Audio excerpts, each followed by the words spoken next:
Une visite, celle effectuée par le ministre de l'Agriculture au Rôde des Chartries dans le cadre de la campagne agricole pluviale 2023-2024. Il a visité notamment le barrage de Mamnadish. Un lancement, celui d'une colonie de vacances à Kaïdi. C'était hier soir sous la supervision de la secrétaire générale du ministère de la Culture, de la Jeunesse, et des Sports et des Relations avec le Parlement. 128 enfants y prennent part. Une distribution, c'est la espèce effectuée par Tahazor à Boumdeïd au profit des populations sinistrées à la suite des récentes pluies diluviennes. Voilà donc pour les principaux titres du journal et c'est parti. Madame, mademoiselle, monsieur, bonsoir et bienvenue à votre 22h de ce samedi 26 août 2023. 22h que nous commençons au Rôde des Chartries avec la visite donc entreprise là-bas par les ministres de l'agriculture, une visite dans le cadre bien entendu de la campagne agricole 2023-2024. Alors, sur les activités du ministre et ses différentes étapes, un compte rendu de notre correspondant permanent là-bas, Ahmed Sefti, compte rendu revient en français par Abdoulaye Demeba. Le ministre de l'Agriculture a débuté sa visite au Rôde des Chartries par la commune de Mamnadish. Mohamed Oulbeibete s'est rendu sur les lieux en compagnie du Wali et du président du conseil régional de cette wilaya. Il s'est enquis des travaux du barrage de cette localité qui est arrivé à terme. Ce barrage a été réalisé par la Société nationale d'aménagement agricole et des terres SNAT. Le ministre a suivi une explication détaillée liée à cette infrastructure. Il a indiqué que ce barrage joue un rôle économique important, ce qui, souligne-t-il, rentre dans le cadre de la volonté du président de la République d'offrir des conditions de vie décentes aux populations. Il a par ailleurs appelé les bénéficiaires à tirer profit de cette installation tout en indiquant que le secteur de l'agriculture est aux côtés des agriculteurs afin de les aider à surmonter tous les défis auxquels ils font face. Le maire d'Oumavnadish, Cheikh Tourad Ould Hamadi, a pour sa part apprécié ces différentes interventions, exprimant les remerciements des populations locales à l'endroit du président de la République pour ses acquis enregistrés dans le domaine de l'agriculture. Il a enfin demandé un soutien accru dans le cadre de la mécanisation agricole. Le directeur général de la société SNAT, Khatri Ould Atik, a pour sa part déclaré que ce barrage a été réalisé sur fonds propres de l'État mauritanien. L'exécution, dit-il, est assurée par des techniciens nationaux. Le ministre s'est par ailleurs rendu à Marta Larjar. Il a eu à s'informer sur les lieux des semences et charrues qui ont été octroyées à 70 familles dans le cadre de la mécanisation de l'activité agricole. La visite donc du ministre de l'Agriculture des Chartries dans le cadre donc de la campagne agricole 2023-2024. Elle était à Kaïdi. Elle, c'est la secrétaire générale du ministère de la Culture, de la Jeunesse, des Sports et des Relations avec le Parlement. Elle était à Kaïdi pour le lancement d'une colonie de vacances. Alors, sur les objectifs de cette manifestation, sur sa durée, sur le nombre d'enfants qui prennent part, tout cela avec des précisions de notre correspondant permanent là-bas, Mohamed Ali Saleh, compte rendu revient en français par Aminata Khan. 128 enfants qui se sont distingués sur toute l'étendue du territoire national ont été réunis au niveau de la wilaya du Gorgol. Un lancement supervisé par la secrétaire générale du ministère de la Culture, de la Jeunesse et des Sports, Mme Aziza Mint Kerbali, qui a souligné que ce camp cible l'une des composantes les plus importantes de la société, c'est-à-dire nos enfants. Une colonie qui permettra aux enfants de vivre en symbiose et d'apprendre les valeurs de la cohabitation. Elle a souligné que la stratégie de construction et d'activité sérieuse commandera à prendre forme chez les enfants dès le bas âge avec ce genre d'activité, confirmant que les objectifs du camp d'été ne se limitent pas à préserver l'esprit d'enfant et le corps de nos enfants, mais vont au-delà de cela, car leurs objectifs permettront de développer la responsabilité et l'autonomie de nos enfants, en plus de les former à l'intégration sociale, à l'ouverture et à la coexistence, y compris la promotion de l'harmonie, de la fraternité et des cohésions sociales, des valeurs bien de chez nous. L'adjoint du maire de la ville de Kéhédi a pris la parole. Il a indiqué que ces colonies de vacances permettront à ses enfants de découvrir la wilaya du Gorgol, mais aussi de vivre ensemble pour découvrir les valeurs sociales. L'une des élèves s'est exprimée et elle a remercié l'État pour l'organisation de ces colonies de vacances qui seront sans nul doute constructives pour eux.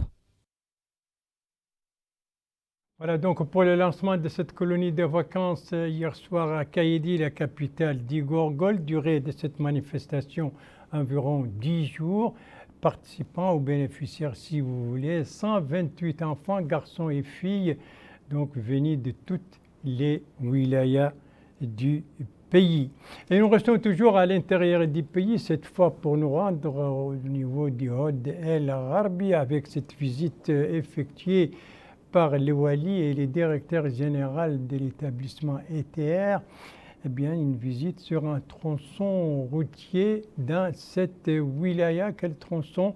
C'est ce que nous dit notre correspondant permanent là-bas, Mohamed El Hafez, compte rendu revue en français par Abdullah Demeba. Le Wali du Hod El Gharbi s'est rendu au kilomètre 30 sur la route ouest de la ville d'Ayoun, reliant cette ville à Tintan. Sur les lieux, il a pu constater de visu l'évolution des travaux de ce tronçon. Le Wali Ahmadou Mamadou Kelly a déclaré que cette visite d'information à propos des travaux de la route Tintan-Ayoun a été une occasion de voir les différents ateliers et recevoir des explications de la part des techniciens. Une fois que ces chantiers réalisés, cela permettra, dit-il, de régler les problèmes liés à l'absence d'infrastructures routières pour ces localités qui souffrent, dit-il, de manque de route. Il a en outre précisé avoir été informé des mécanismes utilisés pour achever les travaux dans les délais. Quant au directeur général de l'établissement des travaux et d'entretien routier ETER, Amoti Yantiam, il a indiqué que cette visite se tient suite aux instructions du ministère de l'Équipement et des Transports afin de constater des dégâts qui peuvent résulter du fait des pluies. Il a en outre affirmé aussi que c'est une opportunité d'effectuer les réparations nécessaires dans ce cadre. S'informer donc sur l'avancement des travaux actuellement en cours sur les tronçons de la route reliant Ayoun à Tintan. Nous sommes au Hod El Gharbi donc. C'était l'objectif de cette visite effectuée par le Wali du Hod El Gharbi et par le directeur général de l'ETR. L'ETR, c'est l'établissement des travaux et d'entretien routier. Nous quittons cette wilaya du Hod El Gharbi pour celle de la Saba, un peu plus à l'ouest. La Saba, dont la capitale abrite actuellement un atelier. Nous ne quittons pas tout à fait. Nous quittons donc le Hod El Gharbi pour la Saba, j'y arrive. Pour la Saba et précisément notre étape, c'est Boumdeid, la Muqata'a de Boumdeid, cette Muqata'a sinistrée, vous le savez, à la suite des récentes pluies diluviennes. Boumdeid qui a vécu hier à l'ère des interventions de la Société mauritanienne de distribution de poissons et de l'agence de la délégation d'Azor des opérations. Les deux institutions ont donc effectué des opérations de distribution et cela sous l'œil vigilant de notre envoyé spécial à Boumdeid, Mokhtar Baba Ould Ahmedou, compte rendu revu en français par Aminata Khan. 365 familles sinistrées de Boumdeid et de Luftah ont reçu des distributions de la part de la délégation de Taazur suite aux dernières pluies diluviennes qui ont fait des dégâts dans leur localité. L'occasion pour le coordinateur des projets à Taazur, Moulay Hassan Abdel Malik, d'indiquer que cette intervention s'inscrit dans le cadre du soutien aux familles dont les conditions climatiques ont imposé d'abandonner leur domicile suite aux dernières pluies, ajoutant que Taazur, sur instruction du président de la République, a mis en place un programme d'aide aux sinistrés et a aidé à lever les obstacles auxquels ils font face, notant que ces aides qui viennent d'être distribuées traduisent la politique du président en matière de solidarité et de lutte contre l'exclusion. Les populations bénéficiaires ont indiqué que cette aide vient à point nommé. Ils ont remercié le chef de l'État et indiqué que ces aides permettront de soulager les populations qui sont très affectées par les dernières pluies diluviennes. Nous restons à Boumdeid où des quantités de poissons ont été distribuées aux familles sinistrées par les dernières inondations au niveau de Boumdeid dans l'objectif de soutenir ces familles. Supervisant l'opération de distribution, le directeur général adjoint de la Société nationale de distribution de poissons, Mamadou Boubacar Diagne, a indiqué que cette distribution gratuite composée de 5 tonnes de poissons fait partie des interventions que mène l'entreprise depuis 2022. Il a indiqué que cette aide aujourd'hui vient pour accompagner les citoyens et les aider à surmonter les restes des inondations, exhortant les responsables du processus à adopter la transparence pour acheminer ces distributions vers les familles cibles. Le maire de Boumdeid a abondé dans le même sens, indiquant que l'État s'est mobilisé depuis les dernières pluies et met tout en œuvre pour soulager les populations. Les bénéficiaires à qui nous avons tendu le micro ont exprimé leur gratitude à l'endroit des pouvoirs publics. De l'argent en espèces et du poisson pour les populations sinistrées de la Muqata'a de Boumdeid à la suite des pluies diluviennes, des récentes pluies diluviennes donc. C'était des opérations de distribution effectuées et par Taazur et par donc la Société mauritanienne de distribution du poisson. Nous restons toujours à Nassaba pour un instant. Nassaba, dont la capitale, Kifa, abrite un atelier de formation organisé par le projet d'appui à la décentralisation et développement des villes productrices. Projet connu sous le nom de Mouden. Lancement donc de cette formation bénéficiaire, les autorités administratives et les élus. La formation porte notamment sur donc les marchés publics relatifs aux groupements locaux et sur la gestion donc des projets de développement et en tout cas les différents intervenants au cours de la cérémonie de lancement de cette formation ont souligné l'importance d'une telle formation, salué le rôle de ce projet moderne, dont le coordinateur a beaucoup insisté sur une gestion transparente, condition sine qua non de tout développement, donc de tout projet de développement. Voilà donc pour ce tour à l'intérieur du pays qui nous a conduit successivement au Hod el-Sharqi, à Nassaba, au Hod, plutôt au Gorgol, au Hod el-Gharbi et à Nassaba. Merci de suivre les JTF de Mauritanie, la suite du journal avec deux activités à Nouakchott, l'une aujourd'hui et l'autre c'était hier soir. Eh bien, celle d'aujourd'hui, c'est une sensibilisation, précisément une journée de sensibilisation organisée par la commune d'Elmina, dont le siège d'ailleurs a servi à cette cérémonie de sensibilisation, cérémonie qui a vu la participation des autorités locales, des élus, mais aussi de la société civile. Alors, sensibiliser autour de quoi? C'est ce que va nous dire Aminata Khan. Sensibiliser les populations de la Muqata'a d'Elmina sur les dangers liés aux eaux stagnantes résultant des pluies et ses effets négatifs sur la santé des personnes, c'est l'objectif de cette campagne. Le maire a décliné les points importants de cette campagne. Qui présente des eaux stagnantes pour cette période de pluie pour notre population. Nous avons, comme vous savez, le système électrique n'est pas très confortable chez nous. Et chaque fois quand il y a la pluie, il y a des eaux stagnantes. Nous avons toujours des chocs électriques, des morts d'hommes et tout ça. Et il faut éviter. L'autre élément, c'est que l'eau stagnante est une source de propagation des épidémies. Et là, on va citer à titre d'exemple le malaria, le choléra, la dengue, et ainsi de suite.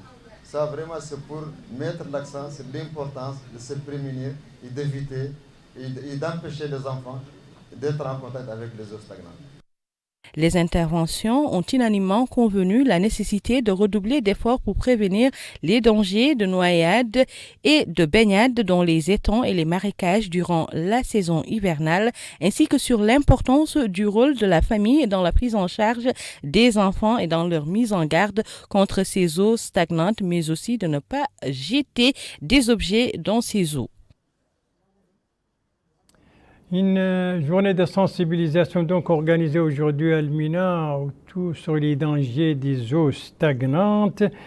Et ça, c'était donc l'activité à Nouakchott qui s'est déroulée aujourd'hui. L'autre activité dont j'ai parlé tout à l'heure et que j'ai annoncé puisque c'était celle d'hier soir, eh bien c'était une activité sportive car il s'agissait du démarrage du tournoi mensuel des Jeux d'échecs organisé par la Fédération mauritanienne de cette discipline. Et en tout cas, c'est un tournoi qui voit une forte participation, particulièrement des cadets. Alors, combien de participants en tout durant le cours de ce tournoi? Élément de réponse avec Abdoulaye Demeba. 10 joueurs prennent part à ce championnat de jeux d'échecs qui se tient au complexe sportif et olympique de la capitale. Ces Jeux mensuels réunissent les différents clubs de la ville de Nouakchott qui se disputent les 3 trophées mis en jeu pour les catégories des benjamins, des cadets et juniors. Le directeur technique de la Fédération mauritanienne des jeux d'échecs, Mohamed Jidou, a affirmé que cette compétition mensuelle se tient vers la fin du mois. L'objectif, dit-il, est de développer la pratique de cette discipline. Cette compétition, précise-t-il, s'étale sur 3 jours. Ce championnat rentre aussi dans le cadre de la préparation des joueurs qui vont porter le flambeau national pour les compétitions internationales. Les 3 premiers vont à la fin recevoir des prix et vont représenter le pays pour les compétitions internationales. Voilà donc pour le lancement de ce tournoi des Jeux d'échecs depuis hier soir. C'était à partir du stade du complexe olympique. 90 équipes participent à ce tournoi, duré 3 jours. Et vous venez de l'entendre, les 3 premiers donc vont participer à représenter la Mauritanie aux compétitions africaines et internationales. Et c'est sur ce tournoi des Jeux d'échecs que se termine ce journal. Merci à vous, madame, mademoiselle, monsieur, de l'avoir suivi. Merci bien entendu aux équipes rédactionnelles et techniques qui ont participé à sa conception. Je vous en rappelle les principales informations. Ici, nous sommes au Hod Charqi avec cette visite d'information entreprise par les ministres de l'Agriculture, notamment au barrage de Venadish qui relève de la Muqata'a de Neima. Nous sommes à Kaïdi, le lancement hier soir de la colonie de vacances, supervision de la secrétaire générale du ministère de la Culture, de la Jeunesse, des Sports et des Relations avec le Parlement. 128 enfants, filles et garçons venus de toutes les wilayas du pays prennent part à cette colonie de 10 jours. Ici, nous sommes à Boumdeid, la Muqata'a de Boumdeid, dans la wilaya de la Saba, avec ses opérations de distribution en espèces entreprises par Ta'ajor, donc pour les populations sinistrées à la suite des récentes pluies diluviennes. Voilà, le JTF reviendra demain à la même heure, 22h, et vous serez en compagnie de Tislim Titari. Quant à moi, il ne me reste plus qu'à vous souhaiter une très bonne fin de soirée, une très bonne fin de semaine, et à vous donner rendez-vous, Inch'Allah, vendredi prochain à la même heure, 22h. Bonsoir.